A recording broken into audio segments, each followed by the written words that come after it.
Que a graça, a paz de Jesus guarde seu coração. A paz que excede todo entendimento habite continuamente em seu coração. Nós somos a Redenção Igreja e nesse dia, que privilégio poder entrar na sua casa para poder adorar, celebrar e juntos a gente possa juntos prestar um culto a Deus. E que esse dia, que esse tempo seja precioso para mim e para você.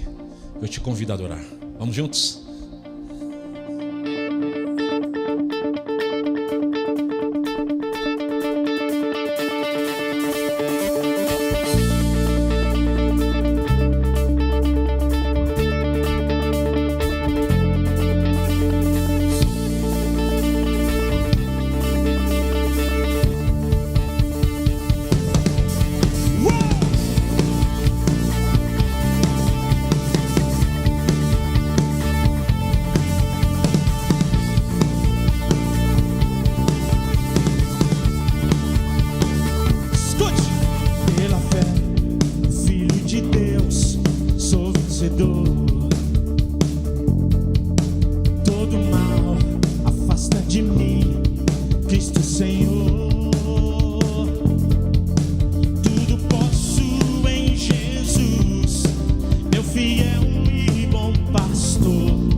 mãos, purifica meu coração, que eu ande em tudo que tu tens pra mim.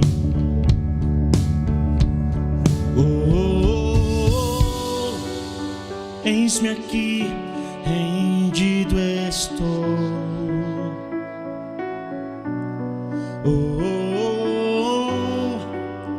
Eu sou teu e tu és meu.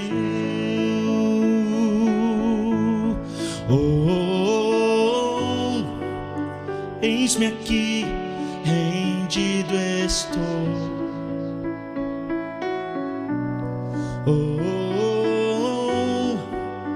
Eu sou teu e tu és meu. Jesus,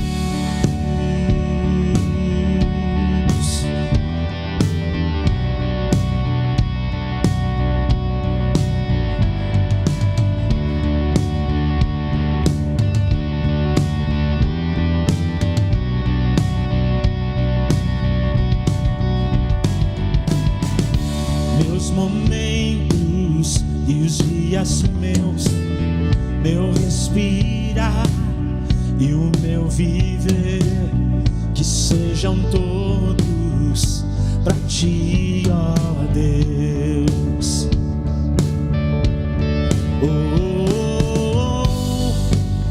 Eis-me aqui, rendido estou.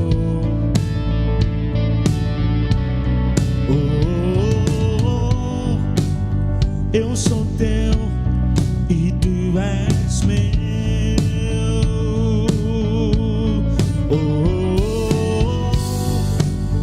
Eis-me aqui, rendido estou.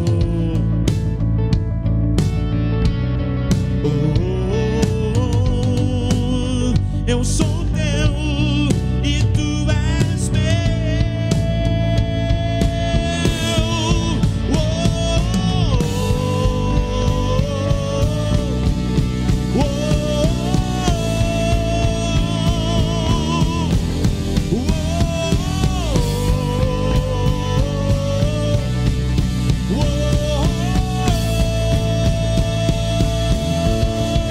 Minha vida dou a ti, Senhor, rendido a ti estou, e pra sempre cantarei. Faz em mim o teu querer. Minha vida dou a ti, Senhor, e pra sempre cantarei. Faz em mim o teu querer.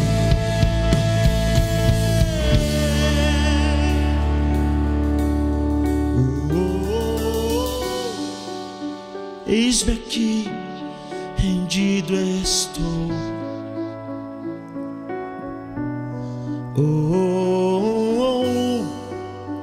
Eu sou teu e tu és meu.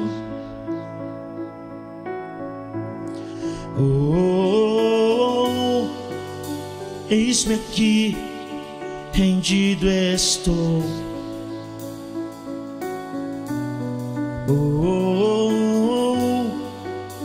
Eu sou teu e tu és meu.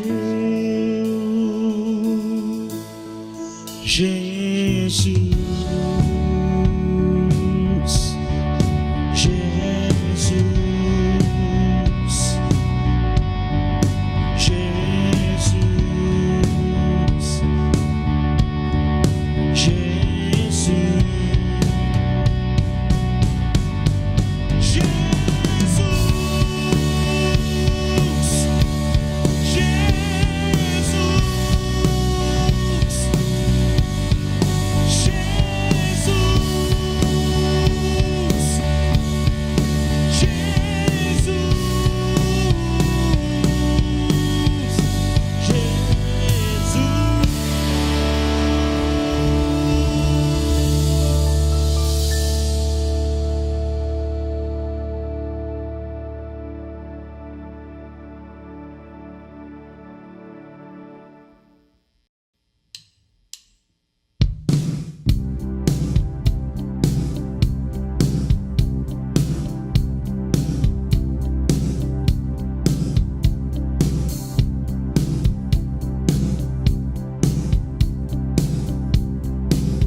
sofrer, participar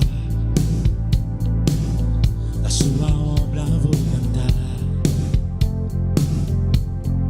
Meu Salvador na cruz mostrou o amor do Pai, o justo Deus. Pela cruz me chamou, gentilmente me atraiu e eu, sem palavras, me aproximo, quebrantado o seu amor. Pela cruz me chamou, gentilmente me atraiu e eu, sem palavras, me aproximo, quebrantado por seu amor.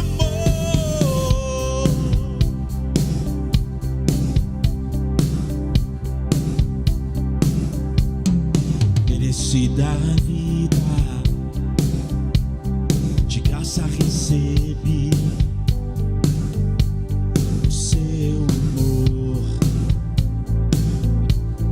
da morte me livrou, trouxe minha vida. Eu estava condenado,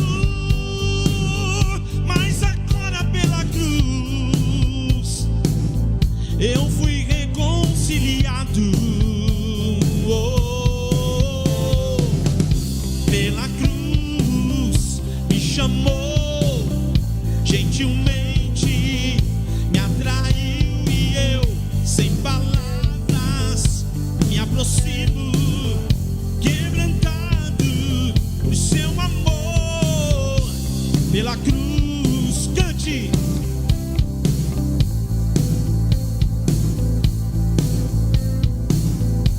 Sem palavras, me aproximo, quebrantado por seu amor. Impressionante é o seu amor. Me redimiu e me mostrou o quanto é fiel. Impressionante é o seu amor.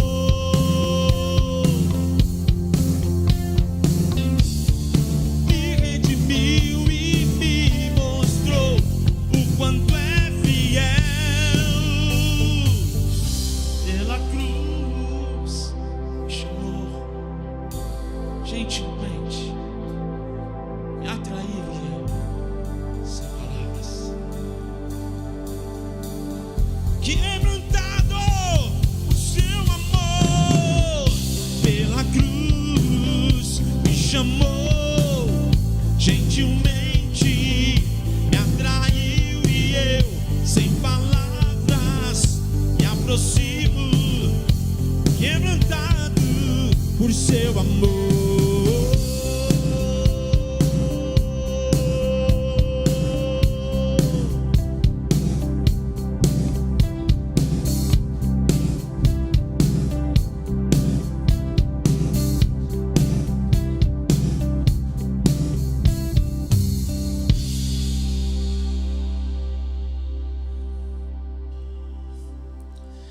Se há algo que eu fico constrangido e me constrange o tempo todo, é quando eu sempre falo do amor de Deus. O amor de Deus me constrange. Eu fico sempre constrangido. Porque eu sou um homem falho, eu peco, erro. É bem aquilo que o apóstolo Paulo fala: o bem que eu quero fazer, esse não faço, mas o mal que eu não quero, esse eu acabo fazendo. Então esmurra a minha carne. Eu honestamente dizendo a vocês, eu fico constrangido todas as vezes com o amor de Deus. Um amor incondicional, que nos ama independentemente dele. E eu quero orar por você nesse dia,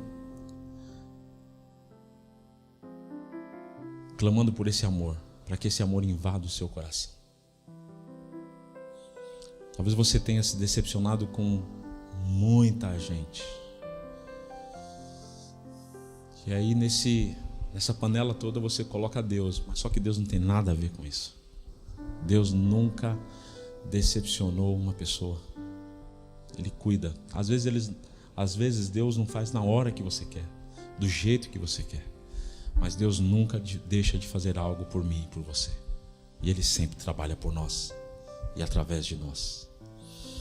Então por isso eu quero orar por você nesse dia. Pai querido, Pai de amor, Pai de bondade, Pai de misericórdia. Eu clamo por cada pessoa que nos assiste, cada família, cada coração que está sedento de um amor, sedento do verdadeiro amor.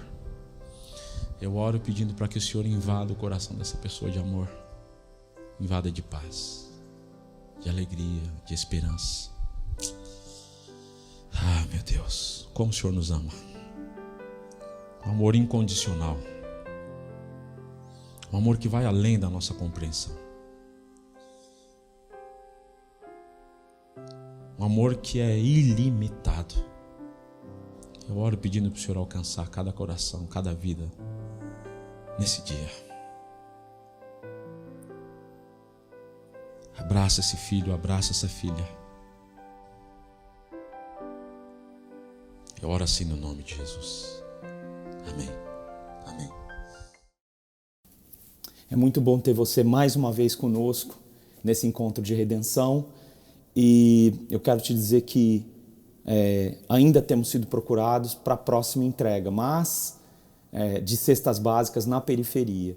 Mas ainda não são tantas pessoas ainda que têm contribuído. Já tem um grupo importante, mas para nós fazermos a próxima entrega, você precisa fazer uso aí do Pix e fazer a sua contribuição para a gente levar comida para quem está passando fome.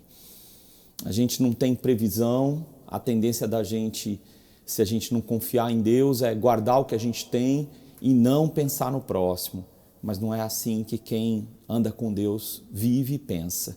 Então eu convido você a sustentar o que nós estamos fazendo, que é a pregação pela internet, o retorno do Projeto Redenção e sustentar também esse envio de comida para quem está precisando muito de ajuda. Então, fica a minha palavra para você, meu incentivo a você contribuir, conforme você pode ver abaixo na nossa tela, o número da nossa conta, o nosso Pix, e você está conosco, está próximo de nós. Eu estou crendo que pela graça de Deus, muito em breve, nós vamos estar reunidos presencialmente. Tenho falado das próximas semanas e eu quero te dar notícias sobre isso também nas próximas semanas, através de vídeos e de diversas coisas que a gente vai colocar nas nossas mídias sociais e também você vai poder acompanhar através dos nossos encontros. Queria te convidar para acompanhar a leitura de 2 Reis, capítulo 2, versículos de número 9 a 14. Havendo eles passado, Elias disse a Eliseu: pede-me o que você quer que eu te faça, antes que eu seja tomado de ti. Disse Eliseu: peço-te que me toque herança dobrada do teu espírito. Tornou-lhe Elias: dura coisa você pediu. Todavia, se você me vir quando eu for tomado de ti, vai ser feito assim com você. Mas se você não me vir, não se fará assim. Indo eles andando e falando, eis que um carro de fogo com cavalos de fogo separou um do outro. E Elias subiu ao céu num redemoinho. O que vendo Eliseu clamou: meu pai, carros de Israel e seus cavaleiros. E nunca mais o viu. E tomando as suas vestes, rasgou-as em 2 partes. Então levantou o manto que Elias lhe deixara cair, e voltando-se, pôs-se à borda do Jordão. Tomou o manto que Elias lhe deixara cair, feriu as águas e disse: onde está o Senhor, Deus de Elias? Quando feriu ele as águas, elas se dividiram para um e o outro lado, e Eliseu passou. Esse texto que eu acabei de ler com você, ou para você, é o texto que fala de quando Elias é tomado por Deus e levado, para os céus por um redemoinho, ou seja, quando ele parte dessa terra de uma forma sobrenatural, e Eliseu continua o ministério de Elias, né? Com uma pergunta que é o tema do que eu gostaria de compartilhar com você nesse tempo de encontro. Onde está o Deus de Elias? Onde está o Deus de Elias? Onde é que está esse Deus que opera milagres, opera as maravilhas? Talvez você que está me ouvindo esteja sentindo nesses dias que está precisando de uma renovação, ou está precisando que milagres aconteçam na sua vida, na minha vida, na nossa vida, né? Então, eu sei que as coisas estão mudando muito. Será que está surgindo uma nova espiritualidade, forjada talvez por solidão, pelo nosso isolamento? Será que esse espírito solitário que tomou conta da sociedade e que está muito individualista, forjará a nova religião? Será que a nova religião ela vai simplesmente se acomodar aos sofás da nossa história? Ela ficará enclausurada nas nossas casas e a pandemia vai assumir um lugar de proporções religiosas maiores do que a gente espera? Será que a depressão e a ansiedade, que são duas forças muito poderosas, vão conseguir continuar se sobrepondo à fé e à esperança que nós temos? Será que esse espírito brasileiro de sempre brincar, que parece estar sumido e silencioso, né? Assim como vinha acompanhado de um espírito de prosperidade, de aparecer nas redes sociais como alguém que está viajando para os melhores lugares do mundo, comendo nos melhores restaurantes, será que toda essa visão, né, de mundo que está mudando vai nos trazer de volta a uma realidade espiritual melhor? Queria ainda te perguntar, será que fé precisa ser engajada? Ou seja, para eu ter fé, eu preciso ser contra o PT ou ser a favor do Bolsonaro? Será que para eu crer em Deus, eu preciso assumir um desses postulados? As pessoas estão colocando isso dessa forma muito clara, né? É isso. Fé precisa ter um partido político. Eu começo a ver os desenhos do que está acontecendo no nosso país e começo a ver esses desenhos replicados no mundo, não só replicados aqui, entre a extrema-direita e a extrema-esquerda. Será que só existe esse tipo de espiritualidade engajada, que tenha que assumir mesmo que é partidária e fazer parte de governo e assim por diante? Estou bastante assustado com a corrupção que surge em todos os segmentos políticos e inclusive nos apolíticos também. Será que o que está acontecendo conosco não é uma exaustão espiritual? Será que você que está me ouvindo hoje não está exausto espiritualmente? E talvez essa pergunta, onde está esse Deus de milagres? Onde está esse Deus que já realizou tantas coisas por mim, na minha vida, na vida de outras pessoas? Onde está esse Deus que é o Deus de Jesus, que é o Deus de Moisés, que é o Deus de Abraão, o Deus de Daniel? Onde é que está esse Deus? Essa é a grande pergunta no meio de uma depressão social que nós estamos vivendo, tão difícil. E uma depressão que se manifesta através do desalento no trabalho. As pessoas estão desalentadas de procurar trabalho, né? Elas não têm mais espaço para ter um otimismo, porque não existem cenários diariamente que se desenhem, que nós possamos construir, nem da saúde, que é uma das coisas mais básicas. Ou seja, mais de 440 mil brasileiros estão mortos, né? A primeira pergunta sobre onde está o Deus de Elias vem sobre onde está esse Deus de milagres, né? O que aconteceu com Eliseu? Ele se tornou um seguidor de Elias, e nós falamos disso alguns encontros atrás, quando Elias estava exausto.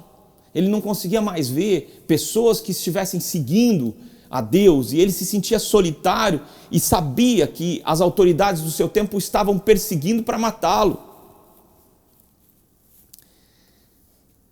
Após uma profecia de Elias, 3 anos e meio Israel viveu uma seca. Foi um período terrível. Quase tudo que existia num país agrário morreu. E eles estavam vivendo uma profunda crise. E Elias aparece profetizando chuva, a chuva retorna, há um encontro entre os profetas de Baal e Elias, e após isso Elias começa uma nova jornada agora ao lado de Eliseu, que é o aprendiz de profeta.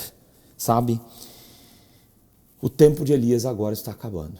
Elias já sabe disso. Ele vai até o monte de Deus, a Horebe, a península do Sinai, e volta com uma incumbência.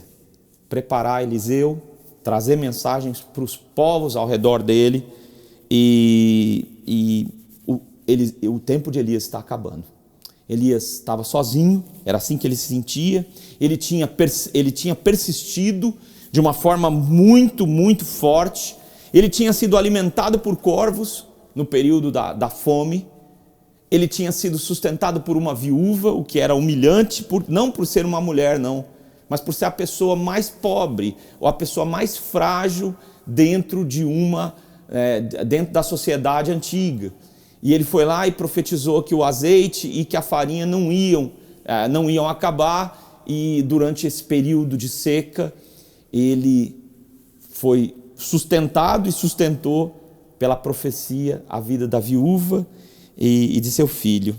Sabe, Eliseu era o aprendiz. Sabe, após esse período de seca, Eliseu se torna um aprendiz. O que ele aprendeu observando Elias? O que a gente aprende observando Elias? Para entender sobre onde está o Deus de Elias. Sabe, onde está o Deus de milagres? Né? Primeiro, Deus está vivo. Eu acho que a gente tem um perigo muito grande de se associar à divindade e tentar... Eu já vi uma frase, né, que é uma mentalidade religiosa, dizendo: divinize-se. Eu e você não somos divinos. Nós não somos imortais, do sentido de não ter um princípio de existência. Nós realmente somos eternos, nossa alma é eterna, mas nós não viemos através do tempo. Nós não somos todo-poderosos, nós não somos ilimitados, não existe isso. Nós não somos assim. Pelo contrário, nós temos muitas limitações. E muitas vezes eu e você, como seguidores de Deus, ou como pessoas que se comprometeram em obedecê-lo, em seguir a sua causa, acreditamos que temos uma certa influência sobre Deus. E eu queria te dizer, nesse tempo juntos, que Deus está vivo e Ele não está sob o seu controle e o meu controle. Ele está agindo, Ele está atuante, sabe? Deus é o mesmo, Ele não muda.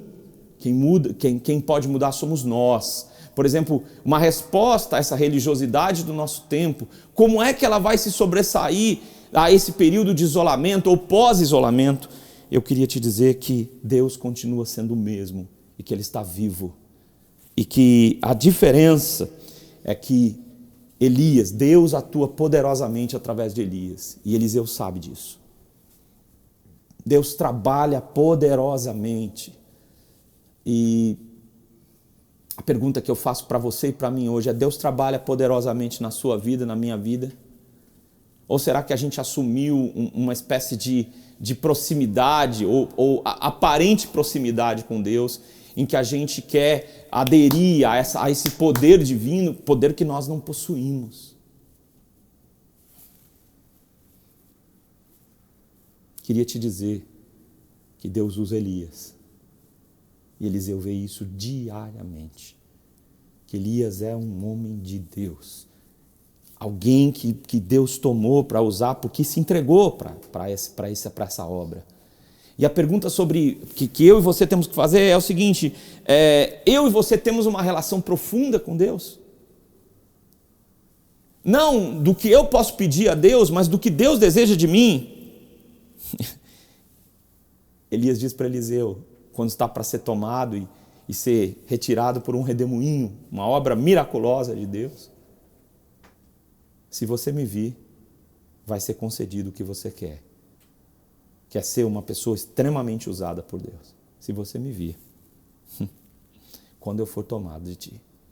Se você tiver intimidade, se você tiver proximidade, se o Senhor contar esse segredo para você, então você vai ser grandemente usado.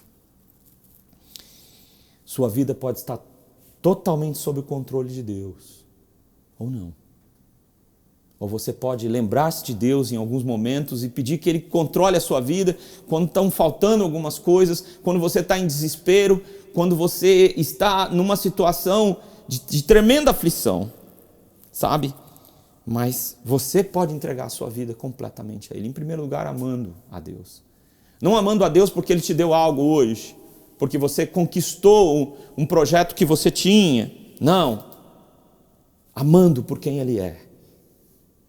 Por quem Ele se revela na natureza, nas Escrituras, no seu coração, falando a sua alma. Você pode fazer sua vontade, a vontade de Deus, não porque você é obrigado a fazer isso, mas porque o seu coração deseja agradar a Deus. Você pode se colocar à disposição para os planos de Deus, dizer: Deus, eu estou disponível. Mas isso vai levar você a riscos, vai levar você a talvez se sentir isolado, porque aparentemente só você pensa assim.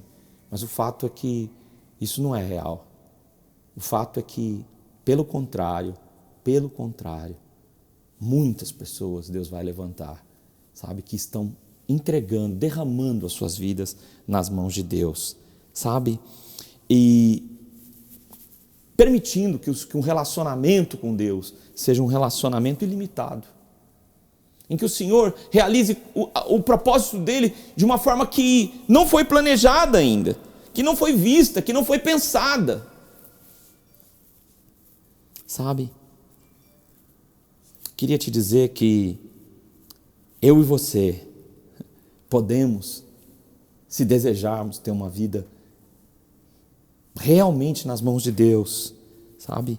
Se eu e você entendemos que tem uma história de amor de Deus para comigo e para com você, que Ele cuidou de todos os detalhes da vida de Elias, e era uma coisa que Eliseu podia ver diariamente. Deus cuidou de Elias. Deus cuidou de Elias nos mínimos detalhes, apesar das aflições de Elias, apesar da aparência de Elias ser uma aparência extraordinária, um homem vestido de peles, fora do padrão. Deus cuidou de Elias. Era uma história de amor. Uma história de amor que Deus que deseja ter comigo e com você. Aí onde você está. Mas era uma história de carros de fogo também. Uma história onde o poder de Deus estava pronto para se manifestar, para cumprir o seu propósito, para abençoar pessoas, para mudar a sorte de Israel. A voz aparentemente solitária do profeta é uma voz de misericórdia divina, para que Israel parasse de assassinar pessoas inocentes, parasse de roubar e de agir de forma corrupta com seus súditos e parasse de adorar deuses que matam inocentes e que prostituem crianças. Era essa a mensagem que Deus colocou no coração de Elias. E é essa mensagem que Deus tem para nós. Sabe, nesse maio amarelo de cuidado com as crianças, nós não podemos tolerar, de fato, que o nosso país continue violentando e machucando as crianças. Nós não podemos fazer isso.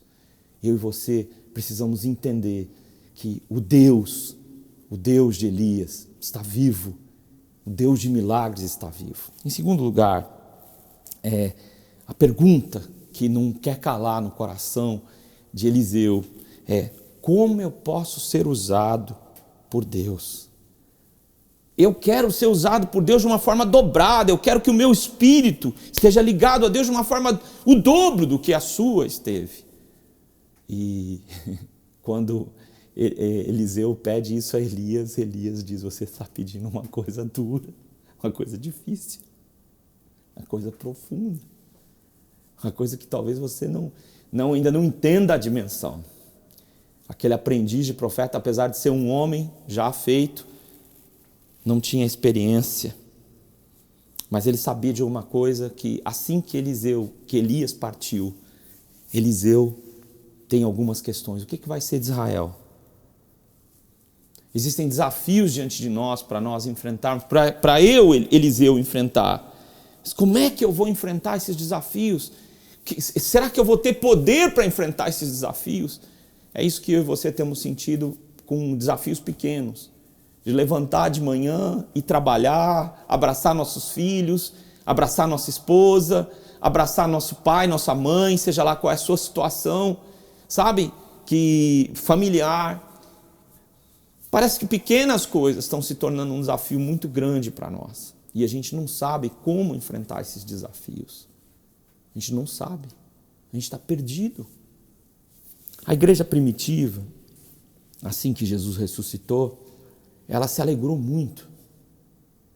E Jesus passou semanas se apresentando à sua igreja, ressurreto. Partiu para assumir o lugar de Deus que é. Ou seja, Deus, na pessoa de Jesus, se manifestou ressurreto e Jesus foi levado aos céus para assumir o lugar à direita do trono do Pai. Imediatamente, após esse acontecimento, a igreja vai buscar em oração, porque ela tem que enfrentar as autoridades do seu tempo, os reis. E ela vai ter desafios enormes, e ela é uma igreja composta por centenas de pessoas, 500 pessoas. Mas a perseguição contra eles vai ser muito poderosa. E eles não sabem como enfrentar isso, porque eles não têm poder para enfrentar isso. Então eu e você podemos perguntar exatamente como é que é ter uma vida poderosa? Como é que eu posso ter uma vida poderosa? A primeira coisa que eu quero te dizer é que poder e glória pertencem a Deus, não pertencem a você. Nenhum seguidor de Deus é poderoso. Ele tem um Deus poderoso. É diferente. Quem quer poder de verdade está buscando assumir um lugar que não lhe pertence. Nós somos servos de Deus e servos não são poderosos. Servos são obedientes, são fiéis e seguem um Deus poderoso, sabe? Representam um Deus poderoso, um Deus que age de forma ilimitada. Não existe limites para o que Deus pode fazer. Posso te contar uma coisa na minha limitação como servo de Deus, como alguém que segue a Deus, que muitas e muitas vezes, eu entrei em casas destruídas, eu vi pessoas possessas por espíritos demoníacos, eu vi situações de caos, pessoas à beira da miséria total. E muitas vezes eu não pude fazer outra coisa senão trazer uma palavra de Deus para o coração dessas pessoas, uma palavra de amor, uma palavra de transformação. E eu queria te dizer que Deus age para recuperar histórias destruídas. Deus age para libertar pessoas possessas por espíritos demoníacos. Deus age para dar vida para quem está na miséria. Porque Deus está sempre pronto para salvar. Ele é ilimitado em sua atuação para salvar pessoas. Ilimitado para fazer o que Ele deseja. Ele não muda. Deus não muda. Deus não está de mau humor hoje. E ontem Ele estava de bom humor, então Ele me abençoou. Não, Deus não muda. Deus não muda. Seu amor nos liga a Ele. É a sua bondade manifesta pela sua misericórdia e pelo seu amor que nos liga eternamente a Ele, diariamente, sabe? E eu e você precisamos entender uma coisa, que obstáculos, como o Rio Jordão, onde Eliseu está de frente agora, Elias foi levado para os céus por um redemoinho, o manto ficou ali, que significa que o sucessor precisa tomar o manto de Elias, e ele o enrola no seu braço e faz então a frase que é o tema da nossa meditação nesse encontro: onde está o Deus de Elias? Essa é a pergunta que ele faz. Então ele toca no Jordão, e o Jordão abre e ele passa pelo meio do Jordão, sem ter que nadar, ou seja, andando pelo meio do Rio Jordão, sabe? Por quê? Porque obstáculos são oportunidades. Eu e você temos que entender que os obstáculos, às vezes os mais terríveis, como a própria morte de Elias, são agora um chamado para mim e para você, sobre como é que vai ficar o manto de Elias, como é que vai ficar a obra de Deus sobre a terra, sabe? A pergunta que Deus faz ao profeta Isaías, na presença do profeta Isaías: a quem enviarei e quem há de ir por nós? Essa pergunta continua através dos séculos. E quem eu posso usar? Quem eu posso manifestar? Através de quem eu posso me manifestar e manifestar a minha glória? Sabe?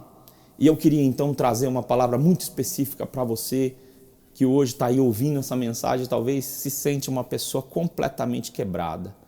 A morte de Elias parece ter encerrado a revelação divina. A morte de Elias parece ter encerrado o período profético. A morte de Elias parece ter encerrado toda a esperança que Israel tinha e que o povo de Deus tinha de ter um homem de Deus sobre a face da terra e de que Deus continuasse atuante. Eu queria te dizer, em primeiro lugar, que Deus pode usar qualquer coisa. Moisés estava desanimado, ele tinha 40 anos quando tentou libertar Israel. Isso está na história do povo de Israel. E quando ele estava com 80 anos, Deus apareceu para ele numa aparição, numa sarça, que é um arbusto, e se revelou a ele dizendo: vá, liberta o meu povo. Ele disse: Senhor, o que eu devo fazer para libertar o seu povo? Ele disse: o que você tem na mão? Uma madeira. Que madeira que é? Um bordão. Joga na terra. E esse bordão vai se transformar numa cobra. Pega no rabo da cobra e ele vai se tornar de novo num bordão. O que Deus estava dizendo para Moisés? Eu posso usar qualquer coisa. Não existe limite divino para usar pessoas. Eu posso usar qualquer pessoa. Qualquer coisa. Quando Jesus pega os pãezinhos, um lanchinho de um menino, e as pessoas estão morrendo de fome, e ele pega um lanchinho com 5 pãezinhos pequenos e 2 peixinhos, aquilo não é nada, mas nas mãos de Jesus abençoadoras, uma multidão vai ser alimentada. Deus pode usar qualquer coisa. Então não pense que Deus não pode usar a sua vida, a minha vida, porque Ele pode usar qualquer coisa para a sua glória. Alguém que se coloca nas mãos de Deus vai ser uma bênção. Não alguém que pretende usar o poder e a glória de Deus, mas alguém que está nas mãos de Deus para ser usado por Ele. Vai ser uma bênção. E uma bênção não tem limites. Uma bênção é a maneira como Deus transforma o mundo, como Deus manifesta a sua glória, como Deus manifesta a sua pessoa. A bênção divina, ela também tem uma característica. Ela não se circunscreve a uma pessoa, ela transborda. Jesus diz: quem crê em mim, como diz as Escrituras, do seu interior fluirão rios de água viva. Deus não transforma a gente numa fonte de água, transforma em rio, porque o rio não vem de nós, vem dele. Bênção é transbordante. Bênção não atinge a sua casa, não. Bênção atinge a casa das pessoas, atinge o nosso redor, atinge quem nós quisermos. E quem nós nem imaginarmos que precisam ser abençoados, Deus vai abençoar.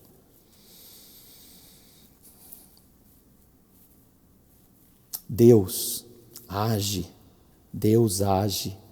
para transformar pessoas, usar pessoas de uma forma muito, muito explícita para transformar o mundo. Quando o mundo está vivendo uma situação terrível como a nossa, e eu queria falar sobre uma pandemia que está tomando conta do mundo inteiro. É uma pandemia de falta de esperança. Invadiu todos os segmentos, invadiu a igreja também. Igrejas têm fechado por falta de recursos, por falta de fiéis. E não são poucas as pessoas que estão num período de profunda desesperança. E Deus quer agir, usar pessoas. Deus quer usar pessoas, sabe? Pessoas para trazer esperança, para transformar esse mundo, sabe? Deus planeja fazer isso e você pode ser essa pessoa. Deus continua querendo usar Eliseu para libertar o seu povo, para trazer uma mensagem poderosa de libertação, uma mensagem de que Deus está reconciliando pessoas consigo.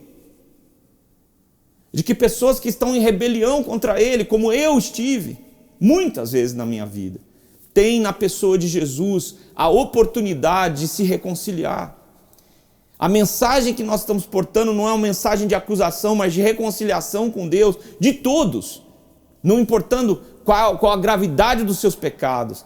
O ser humano, em essência, está em rebelião contra Deus, sabe? A mensagem que nós portamos é uma mensagem poderosa para transformar vidas, para trazer das trevas para a luz alguém. Porque Deus é um amor, se manifesta num amor que se transforma. Deus se manifesta num amor que transforma as nossas vidas. Sabe? Deus muda a nossa sorte, Deus muda isso de uma forma amorosa. Quando você não tem mais esperança, quando você não sente que ninguém mais ama você, Deus o ama. A mensagem que nós portamos é uma mensagem poderosa.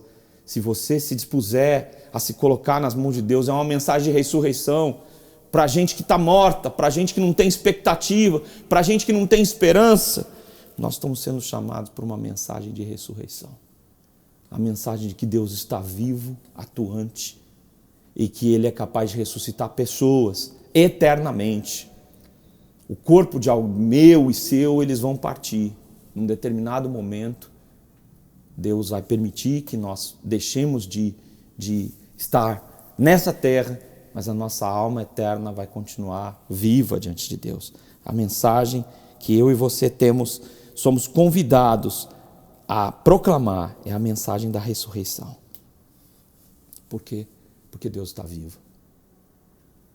Deus está vivo e eu e você somos conclamados a esse encontro. A responder ou a receber a resposta: onde está o Deus de Elias? E eu espero em Deus, e essa é a minha oração nesse tempo. Deus está vivo e está comigo. Ele é o mesmo.